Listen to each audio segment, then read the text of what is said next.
First, I gotta say congratulations on your Gotham Award nomination. Thank you. I know you found out from Supriya Ganesh via text. Yeah. So break down what was in those texts.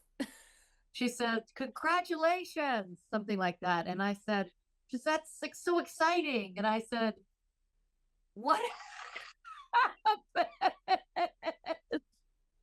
And she said, you got nominated for a Gotham Award. And I said, what is that?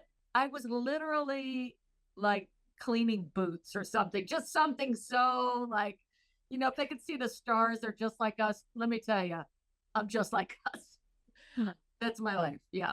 So I was, in my attic, just cleaning out stuff, cleaning boots. Yeah. So The we had this glamorous back and life. forth. It was pretty funny though. Congratulations. What happened?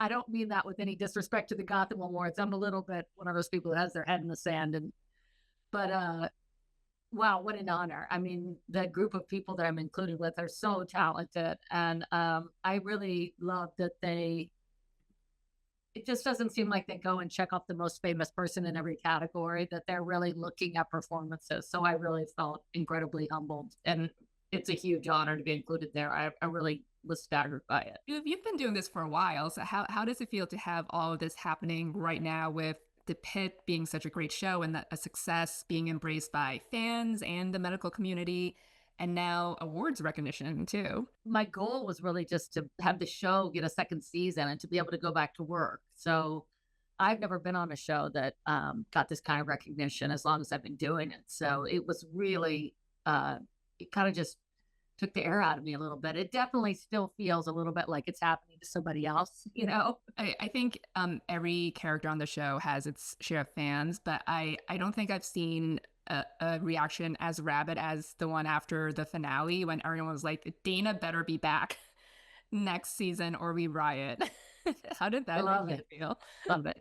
Sophia and the other kids had to tell me that that was happening.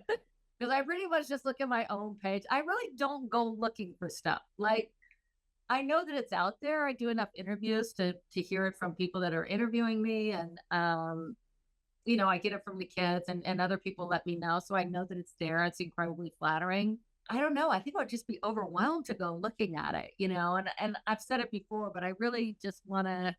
I love that it's there. I appreciate it so much, and it definitely has had an effect on me. I'm so appreciative, but I think if I took in all of that stuff, I don't know. I worry about it getting away from me being able to play the role. Like I just want to play the role. I want to keep doing a great job. And I know you based her on a nurse you shadowed, Kathy Garvin, and also your aunt.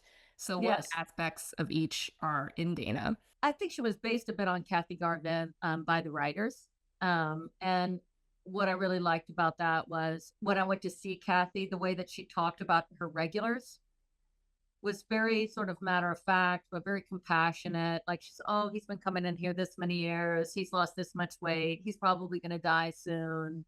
He really just wants attention. There was a lot of matter of fact. There's a lot of calm, a lot of compassion. She said to me that she wouldn't do this job. She wasn't going to be a nurse in the ER unless it was for county, because she wanted to go where people really needed her. And they put that into the role. And so that was a big part of that. And going down there and just, you get a lot. I listened to a podcast recently and the woman says, you can find out a lot when you go down to a crime scene. And I felt that way about going to the hospital. When I went to the crime scene, it's true though. Like you don't know what you're going to pick up from the way that somebody might take their notes. I picked that up. I used that. There was someone that walked around with a piece of paper and they printed out all the patients and then they wrote down notes and put it back in their pocket. So you don't know what you're going to pick up. A lot of it was the demeanor that I think I picked up from Kathy, her attitude towards her other nurses, that she was very supportive of them and that they really worked tightly together. And then I think from my aunt, that just sort of crept up on me. I'm from New Orleans. My aunt is the youngest of my mother's 7 siblings in New Orleans, and she was always just kind of this little badass, but she was smart and she was ambitious. She became a pilot in her teens, and she was sexy. And I just imagined young Dana, who is also Dana's supposed to be from a big Catholic family. That's a big Catholic family. I just imagine, oh, like Dana was like Andre. So I could kind of imagine myself easily as Andre and put that into my little imagination as Dana. Well, I love like all the tidbits we get about her throughout the season, and like she was born at the hospital, and she's worked there for 30 years. Like she's basically a lifer there, which makes her decision to seemingly quit like Mm-hmm. that much more heavy. So, do Mm-hmm. you think she can just walk away? No, I think it's really complicated. People ask me sometimes, what do I think about this? Or what do I think about that? Or what do I think it would take for her to come back? I don't think past the scripts, to be honest with you. Like I don't think past the moment to moment reality that I'm playing. I don't really go beyond it. But when I was playing it, there was a lot of anxiety about being able to go home, about going home, because then I would have to face what happened to me. If I face what happened to me, how can I really go back? How can you be a mother of daughters and granddaughters and say, I'm going to go back in this place where I get beat up and where I'm not protected? And I think it's different in that situation than it was if someone was, as he used to say in the script, that guy wasn't high or drunk or something in mental health crisis. He was just angry. So that this is what it's come to now, where people in the community think they can just punch someone in the face. And I think she just doesn't feel like she can do it. It's like, I can be of service. I can be of service. I can be of service. I can't do this. I just can't do this. I think it's a real existential crisis for Dana. I think her whole ego is based around her job.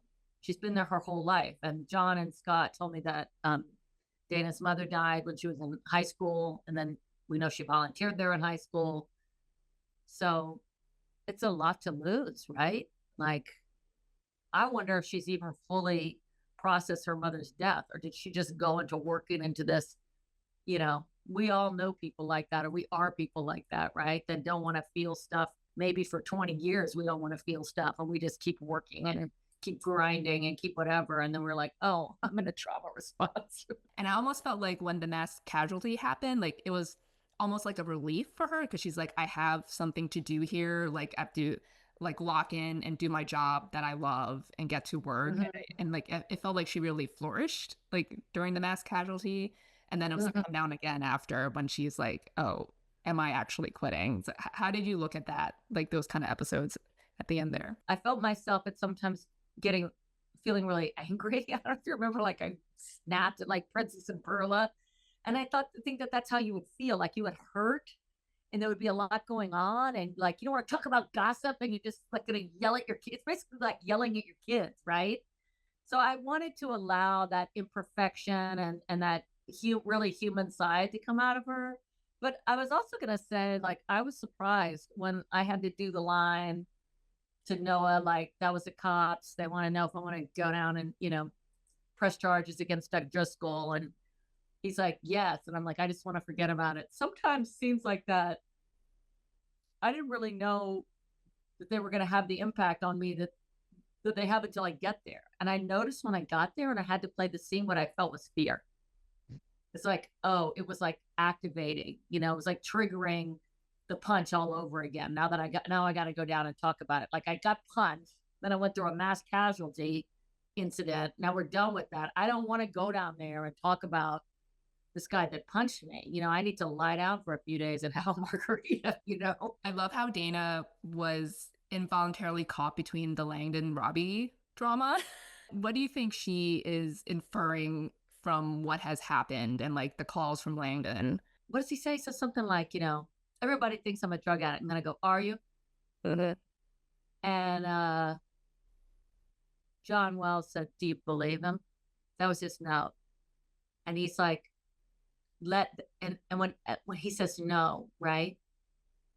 It's like he said something like, let that affect you. And it was like the fact that he needed to keep lying about it, you know what I'm saying?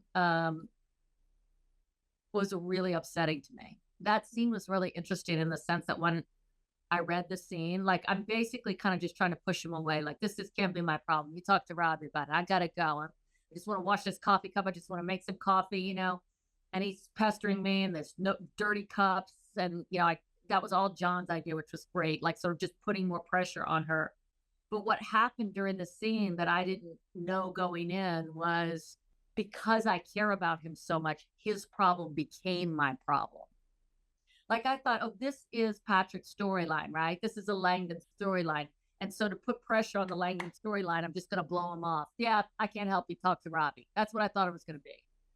But the way that John engaged me when he was directing, it made me like have to take in his problem and take him in it because I love him. Now, and I just what I didn't want. I didn't want to become burdened by his problem. And I become burdened by his problem. And in fact, when the nurse comes in at the end, I don't know how much of it is on film, but when the nurse comes in at the end, she says something like, oh, we still can't find her, the patient we're looking for. I was like, oh, great. Who doesn't love a scavenger hunt? I just thought that was, again, like I'm not invested. It made me think like this was just all kind of flippant to me, right? Like I'm not invested in Langdon when I first read the scene. And when that happened, I was so invested with him that it kind of became like a cover. Like, did she catch us in this intense moment together? And I'm like, oh yeah, whatever. Who doesn't love a scavenger hunt? And like, you know what I mean? So it's super fun to work with John, the way that he directs.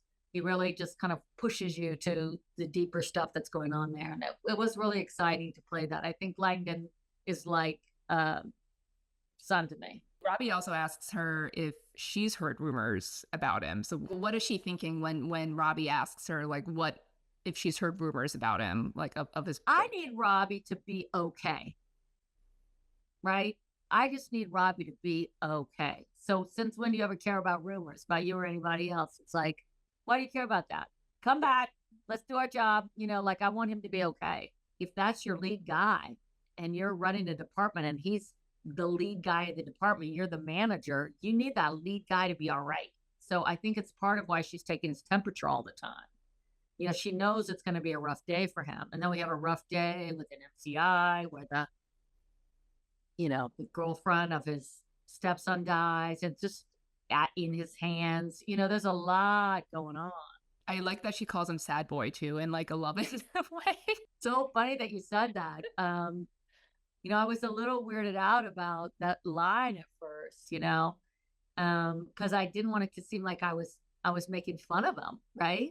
And Collins, it seems like kind of mad at him, and so I didn't know if I was saying it to her, if it would seem like, I don't know, I didn't have his back, and I just feel very much like I have his back. So I had to find some way to do that line where it didn't feel like I was betraying him.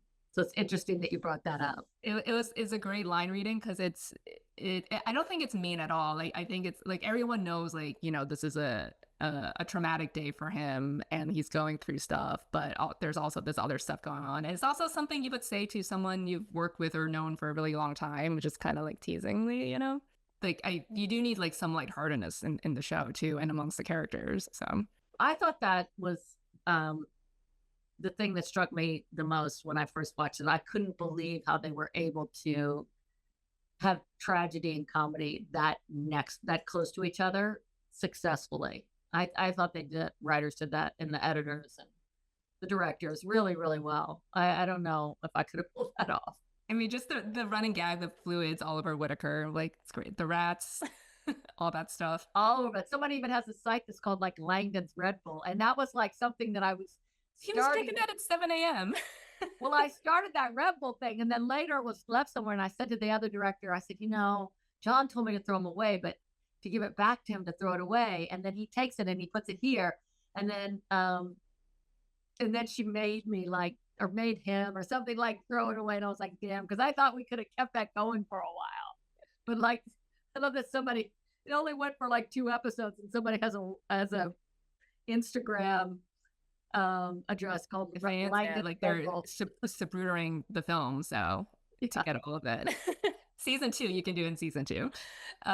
Bring a Red Bull back. Yeah. Well, speaking of season 2, what do you hope to see? Whether or not Dana is back full time or in whatever capacity, what would you like to see in season 2? I would definitely like to see Dana back full time.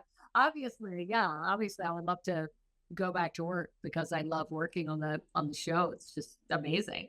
How do you think she would address the whole Doug situation with her family, like having gone home? To be honest with you, I try to take the material that they give me and work backwards from it. Like I try to support the material as it is, not to like come up with a whole bunch of, ideas about it. I do think only because I was asked recently, like, what do you think she would do in her time off? And I think she would probably just spend it like at home with her family. I think she probably just needs She needs a long vacation. she needs a big decompression, I think she just really needs a lot of time to probably process and decompress. She probably needs some therapy.